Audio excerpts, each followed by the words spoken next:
Call the March 3rd meeting of Environmental Services to order with the approval of the agenda.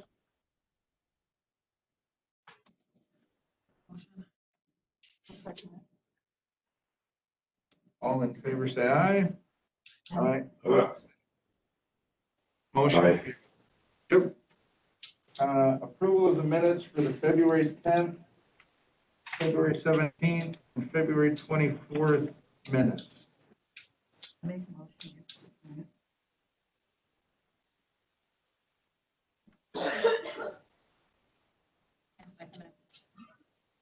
Motion has been made and seconded. All in favor, say aye. Aye. Aye.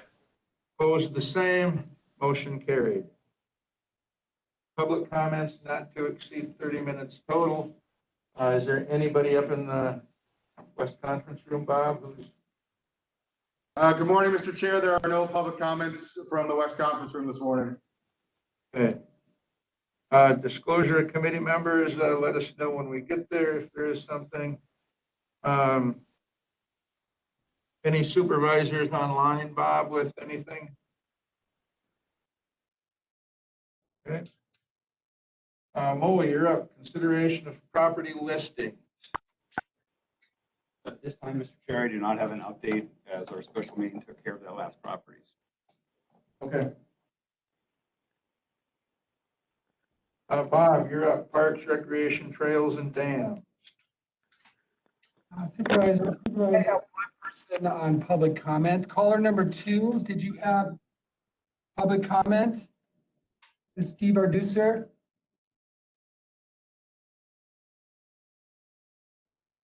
It's not.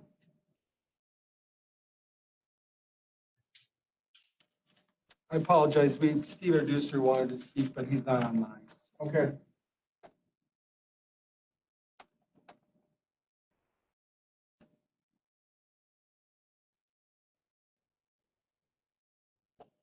Oh, yeah. Agenda item number 8, 8A. Not a lot to report. All of our posts and railings are in for the rustic trail along the Stour Southern Lakes Trail.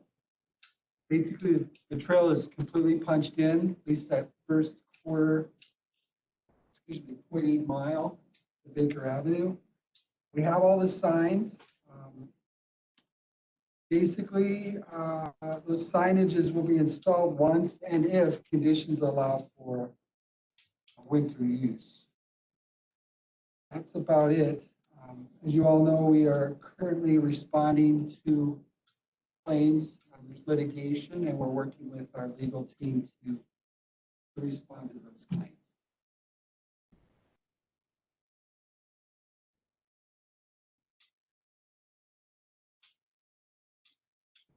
Questions?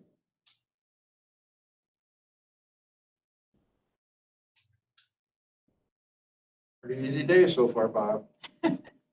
I told Malia we'd be out in an hour. I don't know if that's. Slow down, we're going too fast. 8B, is that the segue to 8B? Yep. Okay, staff, and we talked about this earlier this year, staff has drafted a request for proposals for a vendor or a consultant to come in and develop a county-wide trail network plan. Yesterday, in preparation for next week's PTAG meeting, we sent it to the PTAG members. We have a meeting next Monday with them. They're going to go through it. We'll walk them through that RFP and elicit their input. After we collect their input and incorporate it into the RFP, we plan to share the RFP with you, and perhaps it'll be an agenda item for March 7th.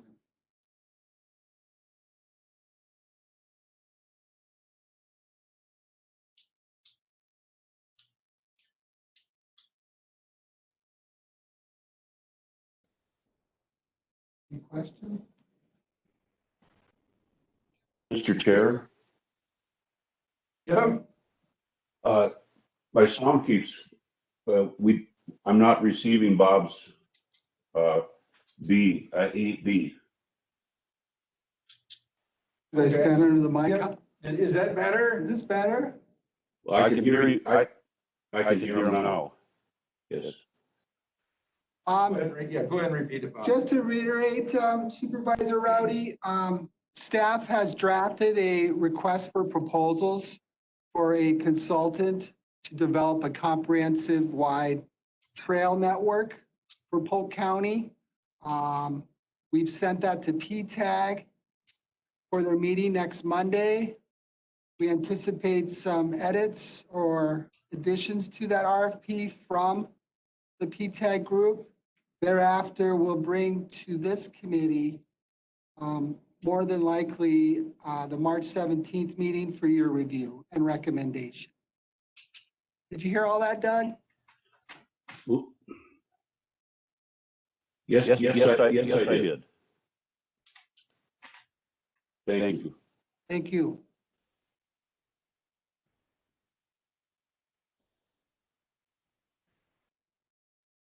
Why don't you slide that up a little closer, Bob, just so we're closer to under the mic if we could. Really good idea. There, that's really good. I'll try to play with his audio too when I get back. Yeah. Okay, so that'll be back to us then on the 17th, more than likely. More than likely, yes. Okay. All right, Mark, you're up.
Good morning. Three agenda items today. I guess we'll begin with the results of the timber bids that we opened up yesterday. A couple of things I want to highlight is a very good bid opening. I guess the results of the bid were a lot higher than I anticipated. If you flip to the second page, if you could move to the second page, Bob, and you guys on the handout that I provided. One of the things I want to highlight is basically the minimum bid value that the county would have accepted for these timber sale bids in total was $61,000. I guess we wouldn't have sold a particular tract because each one of them has a minimum bid. They came in at almost double. So back to the first page. Sorry for jumping around, Bob. As you've heard me speak to in the past, with the mill going down in Wisconsin Rapids and also in Duluth, that has greatly impacted the pulp market. And the saving grace, I guess, associated with why the bids were almost double were due to the oak market, basically. Essentially, very good results. If you look at the Rain Cove sale 3-20 and the Rain 4-20, you can scroll up just a little bit.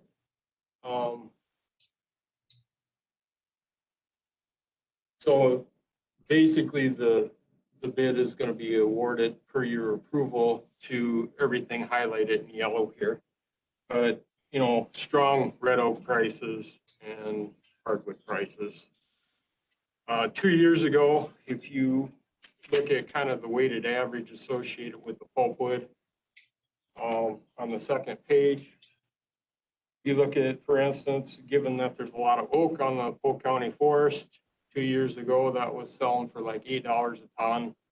We're at $4 a ton. So that's where we're really down, is associated with the pulpwood. So that's all I have to really highlight on that.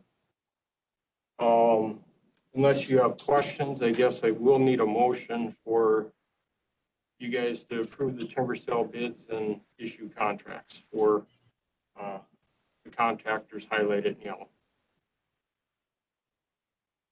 So the, on the Lorraine side of things, it doesn't matter, I guess, Mark, but the mixed hardwoods at $4 a ton, that's just stuff they're taking out to sell as firewood kind of, or? Woods change, so yes, firewood, and they can deliver the mixed hardwood to various other mills. LP, for instance, in Hayward takes basswood. Okay. Sappy and Cloquet takes maple. The really hard thing around here to move right now is the ash pulpwood. All this stuff used to go, a lot of it used to go to Wisconsin Rapids. That mill shut down in July. There's all kinds of talks on starting a cooperative, no real movement, no purchase agreement in place. So luckily we are in the western half of the state and we have access to markets in Minnesota.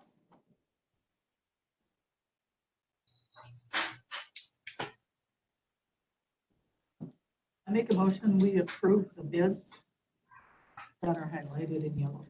Okay.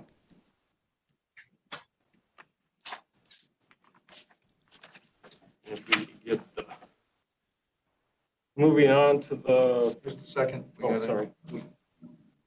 You want to second that, Doug? Yeah, I'll second. Okay. All right, motion has been made and seconded to accept the timber bids highlighted in yellow. All those in favor say aye. Aye. Opposed, the same. Motion carried.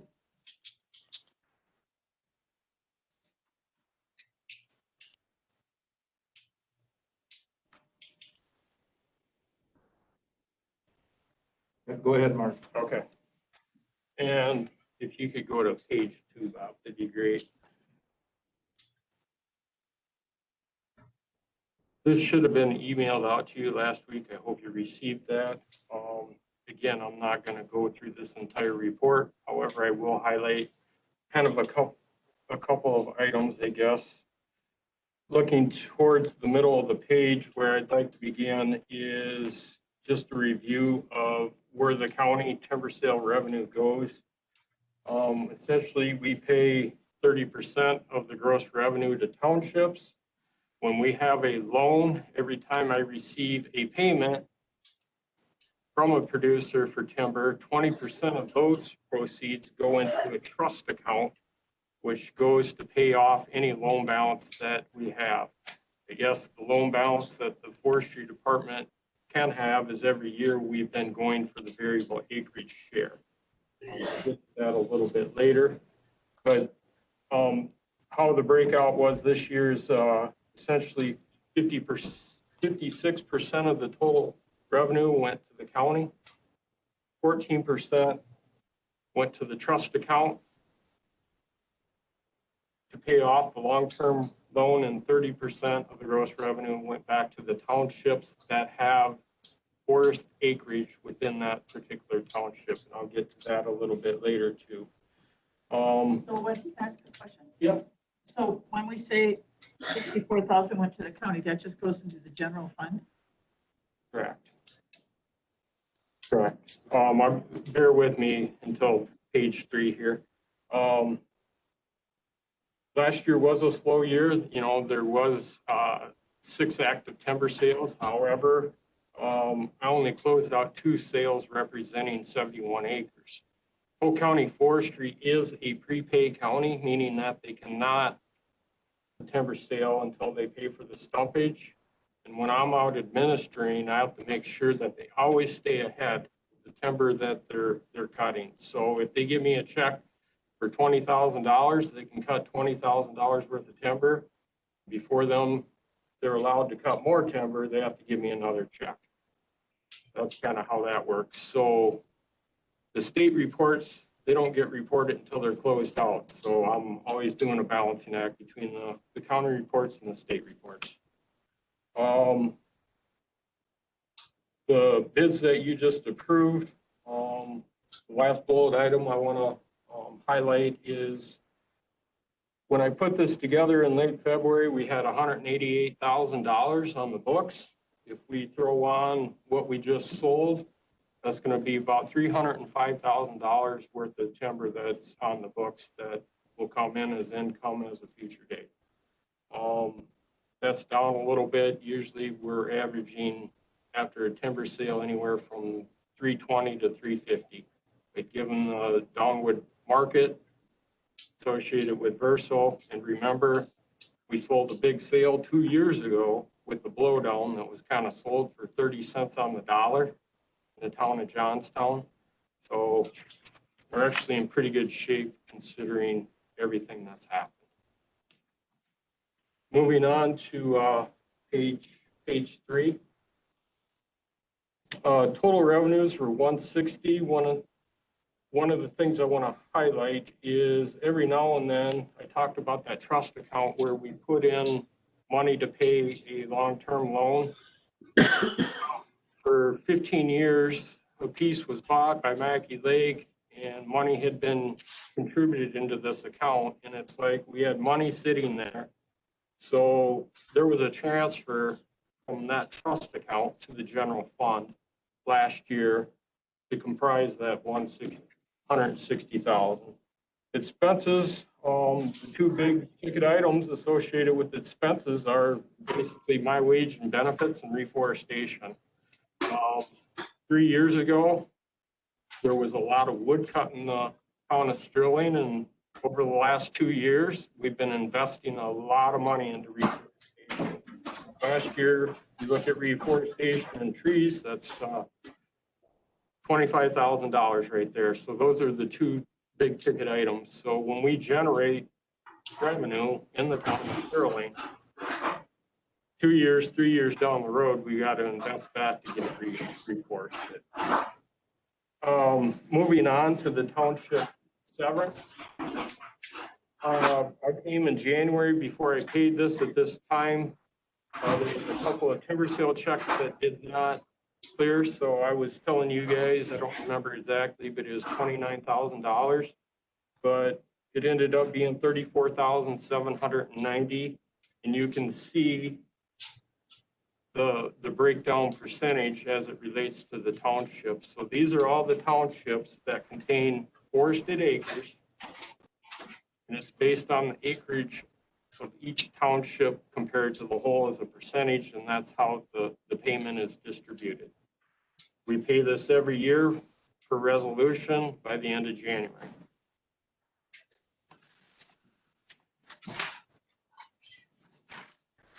And the last page,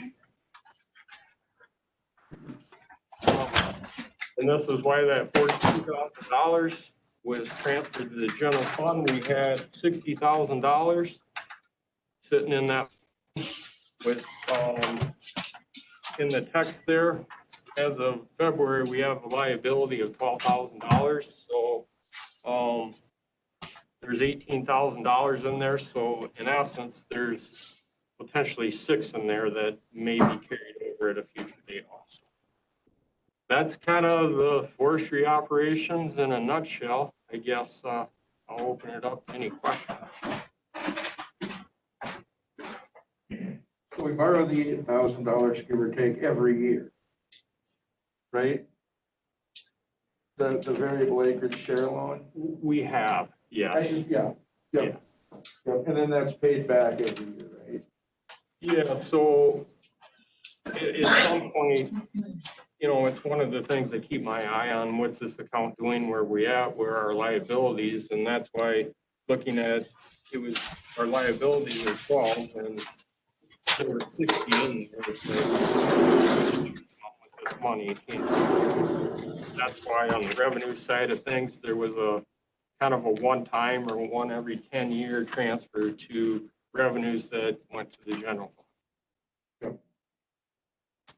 So in essence, if you take 160 in revenues, 140 in expenses, 20,000 went to the general fund.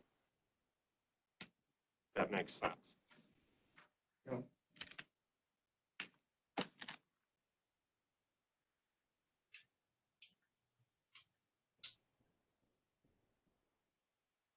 Any questions? I know I did just kind of threw a lot at you. Yeah, I have one. So that land that we just bought, that piece up, That'll be, Huh? that'll be next. It's the next agenda item. oh. Okay, oh, the McKinley land purchase. Okay. All right. So- Well, but just, my question is still, I think I get the gist of your question. So if we do buy a piece of property, Yeah. we can take out an interest-free loan. Yeah. Then we would have a liability, and then I would have to take 20% of the gross revenue and stick into this account and To pay keep that. going until that liability is paid off. okay, And that's exactly why this accumulated, because years ago, a piece was purchased, uh-huh. money was going into this account, and that loan had been paid off, so. Yeah. So it's basically, when I get a timber sale check this year, I will not be putting any money into that account because It's not the necessary. assets exceed the liability, so going into the, it eventually goes to the general fund. Does that make sense? Yeah, that's it. Answers my question at the same time. Yeah. So. So we don't need to, this is just for information, et cetera. These opening file drawers. And then if we're ready. Yep. This will be kind of short. Land purchase, per the discussions that we had previous meetings. I wrote up a letter, made an offer to the seller, and it was denied. So this is a done deal.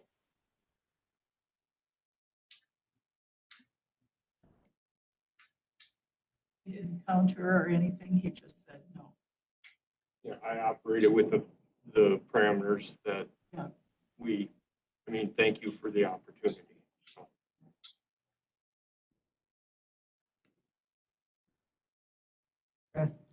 All right. Thanks, Mark. You bet. Thank you. Harry, you're up.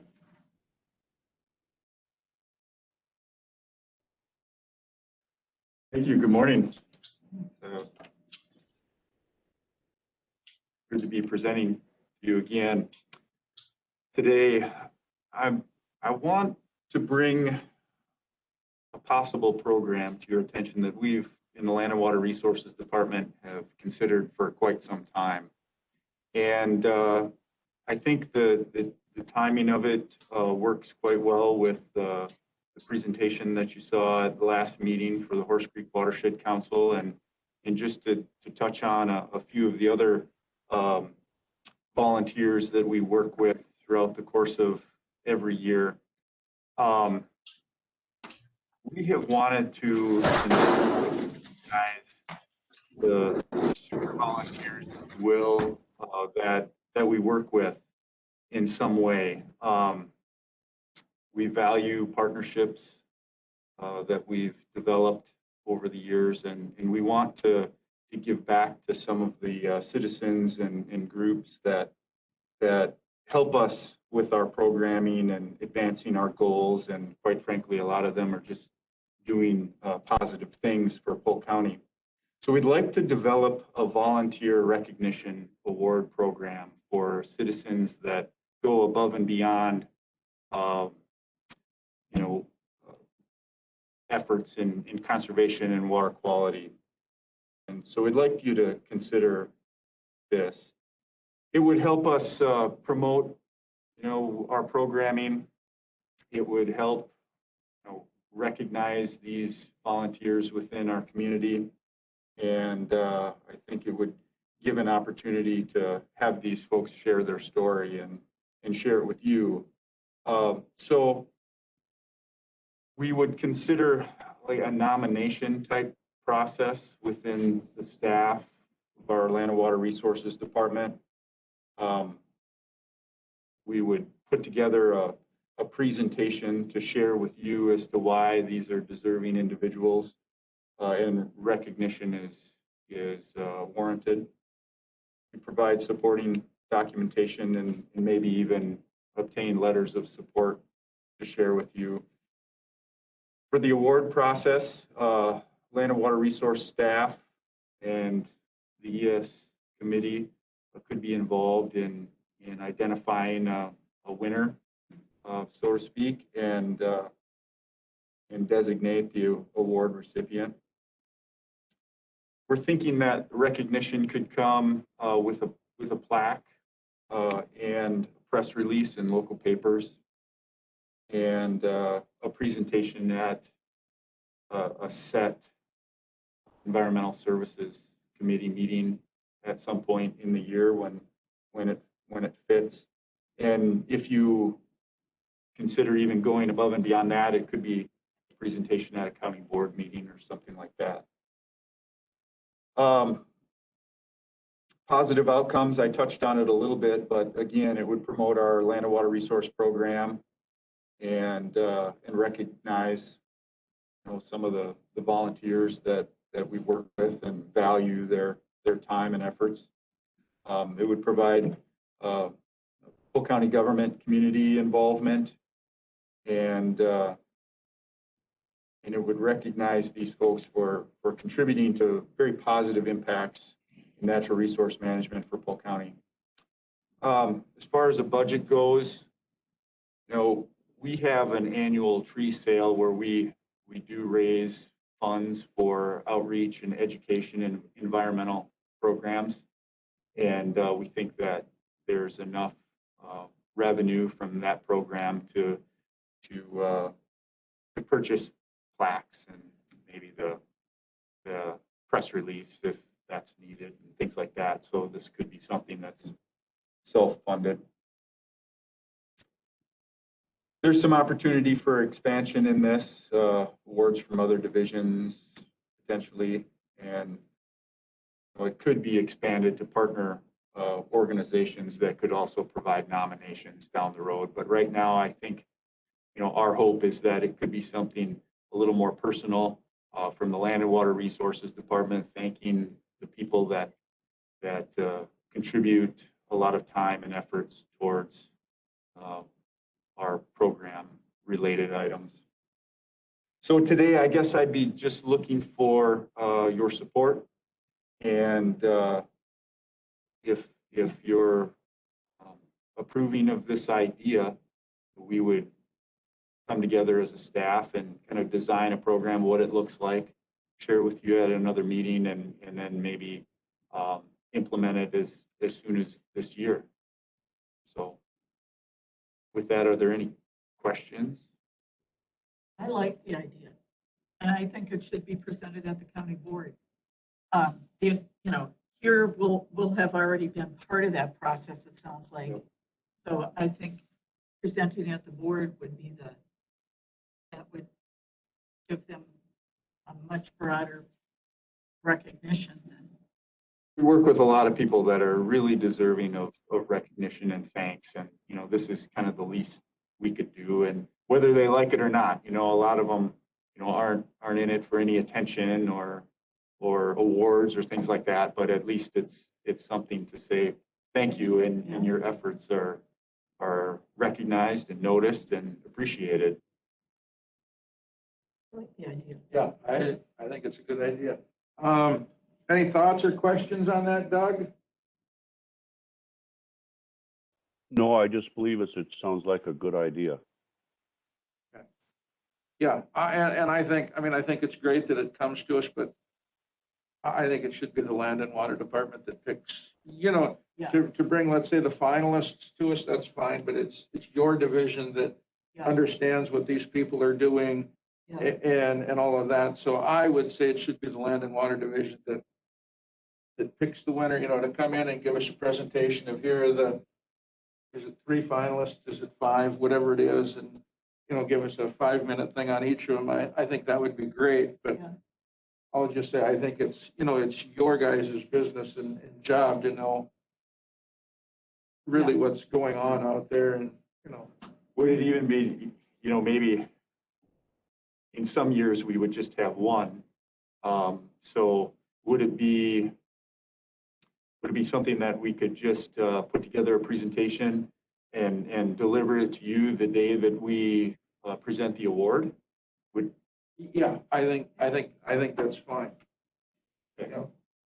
Yeah, I mean, I think we'll okay it and leave it in their hands, Yeah. don't you think, to do whatever it is that you guys Yeah, I agree. We should. be the think ones is making right. the I mean, I decision. don't, you know. um, well, I appreciate your support in that.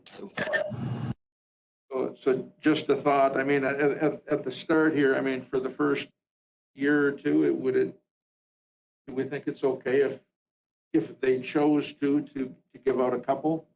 Yeah, You know, and maybe not just say it has to just be one, to have that flexibility, at least early on in the process here to say, you know, you said we have so many deserving out there. You know, maybe for the first 2 or 3 years, we say there's 2 of them or 3 of them, but it's because for the last however many years, they've been deserving and this is, you know, kind of a new program and so I think there again, if the department thinks we should give out 2 this year, I think have that flexibility to be able to do that. One thing we've thought about is, you know, we have representatives from, say, the lake districts, the lake association community and lake organizations, and then we have those within the ag community or the land resource type volunteers or managers, and we could potentially have 2 categories there too, or something like that. So Yeah.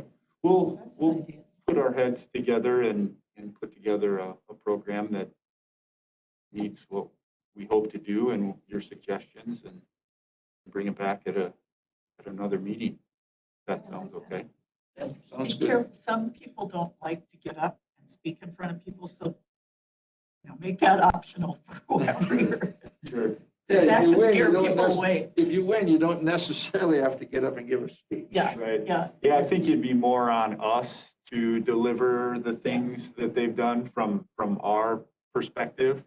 Yes. And they would just be here to Say thank you. receive the award and shake hands and maybe to have some informal conversation after the award presentation or something like that, so. Okay. Thank you very much. That's all I had.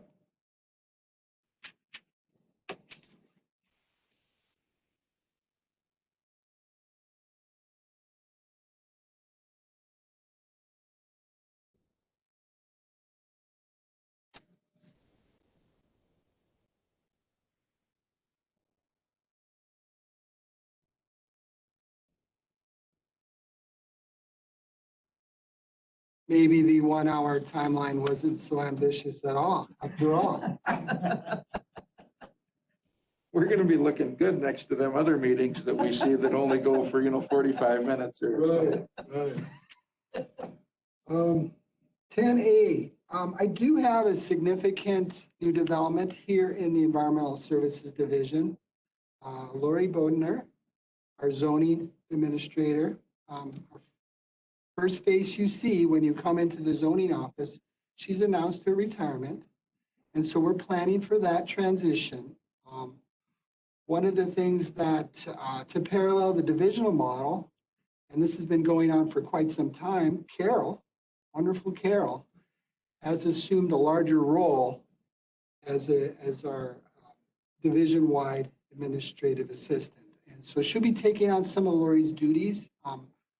I do want to share with you, we did draft and write a new job description for Lori's successor. And that will have a little bit more focus on a zoning tab. And so Carol will be assuming some of those other functions that Lori's been doing in the past. And thus, Carol's assuming a larger role. Just want to acknowledge that. So there's that. That's a significant new development. Another thing I'd like to point out, this is Water Week. In fact, this week is the 68th Annual Land Plus Water Conference. If you don't mind, can I ask you, have you been getting notifications about that? You have? Okay. Well, they continue on through the rest of the week. It's a 4-day conference as opposed to the past when it's a 3-day. It's all virtual. And yesterday I had a breakout session on LCCs, the Land Conservation Committee, like you are. It's the role you serve, and the relationships with land conservation departments or land and water. So that was a very interesting piece. I just wanted to let you know that's going on, and if you have time to attend, invite you to do so. Perhaps in the future, we can give you a better heads up, or at least provide some support material for you to engage in that conference. But that's something that I thought was important to bring up as well. With that, I don't really have anything else to report unless you have any questions for me.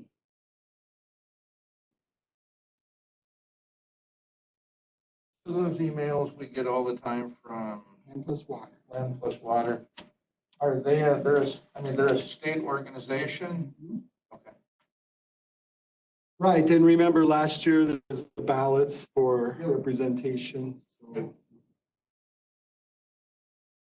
they're a professional organization, support organization. We have been getting a lot of calls and emails regarding some of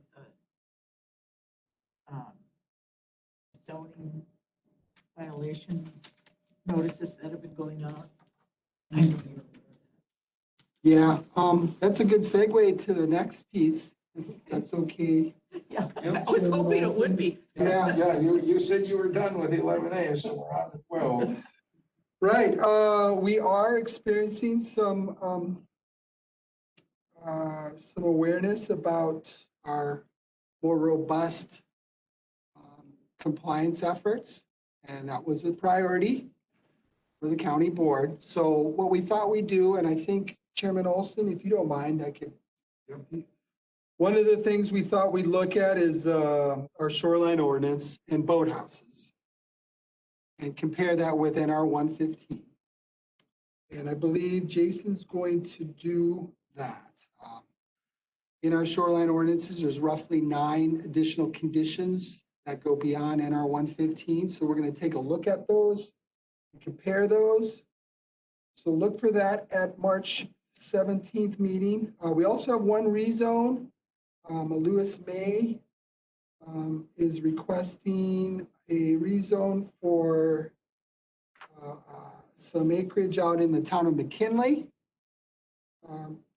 His request is from Farmland Preservation District to RA5.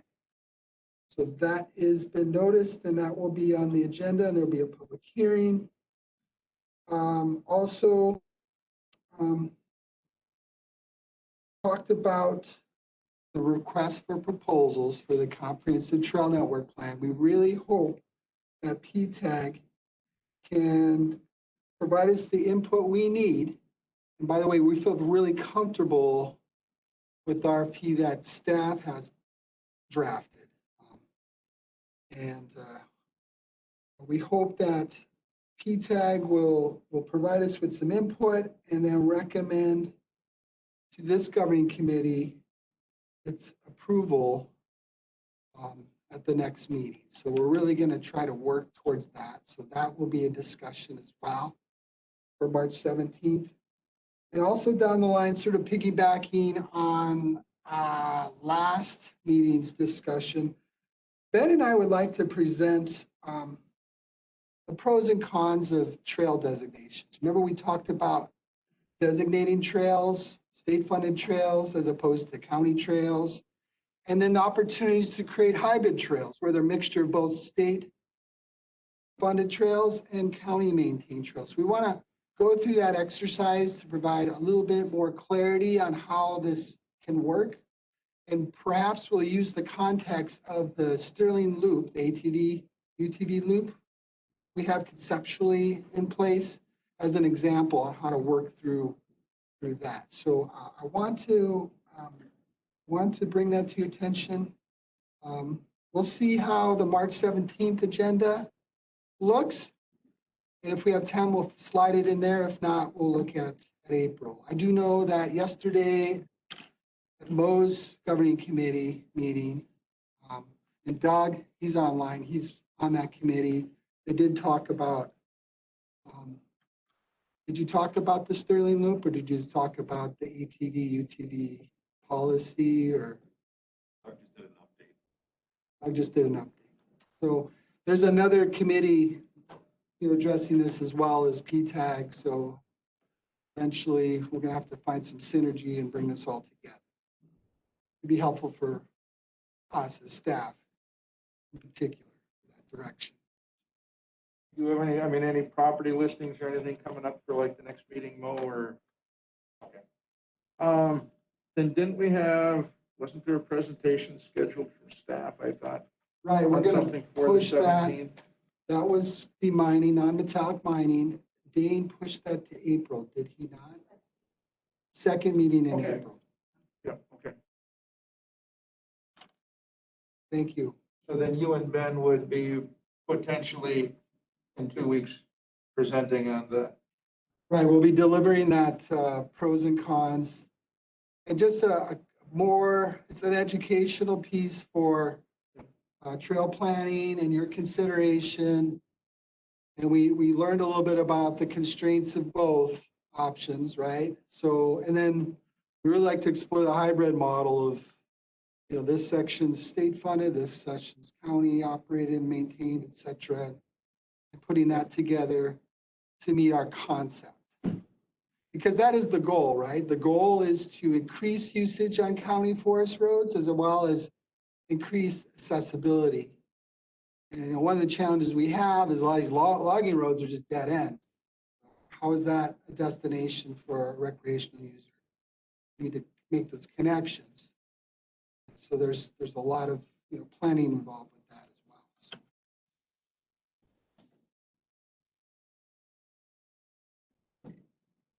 the RFP, a rezone in McKinley, Jason on zoning, boathouses, and the presentation from you Yes, sir. and Ben. Yep. And anything else that comes up. And anything else that comes that may evolve or emerge, yes, sir. It happens. Yeah, public hearing for the rezone. Yeah, on the rezone. Yep.